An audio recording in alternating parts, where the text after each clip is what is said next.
माझं नाव प्रसाद आसगावकर. मी बोरिवलीला राहतो.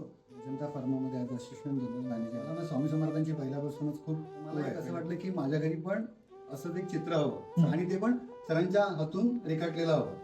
तर मला एक असं वाटलं की माझ्या घरी पण कधी असं आहे की आमचं मूळ गाव रेडी असल्या कारणामुळे आणि रेडीला कसं सर पण जातात दर्शनात. मग मी सरांना म्हटलं आता ते जर आपण करतोय तर आमची कुलदेवता रेणुका माता आहे, तर तिला पण कुठेतरी स्थान देत आहे. एक वैशिष्ट्य सांगायचं म्हणजे त्यांच्या ज्या मुद्रा असतात ना त्या जिवंत असतात. म्हणजे चित्रकार खूप आहेत, रेखाटणारे पण खूप आहेत, चित्र रेखाटणारे पण खूप आहेत, पण सरांच्या ज्या मुद्रा असतात ते जिवंत असतात आणि त्याची जी रेषण रेषी असते ना त्यांच्या हातावरची म्हणा, त्यांच्या शरीरावरची म्हणा, ती ज्या वेळी सरांचं रेखाटन असतं आणि मुळात म्हणजे सगळ्यात सरांचं भाव म्हणजे मुद्रा. त्या चित्र म्हणता तरी हे कुठून चांगलं आहे, मस्त आहे. आमचे वडील सांगतात की अरे शेखर सरांकडनं बनवून घेतलं. पहिली साईन तर आहे सरांची, पण आम्ही स्पेसिफिकली सांगतो की आम्ही शेखर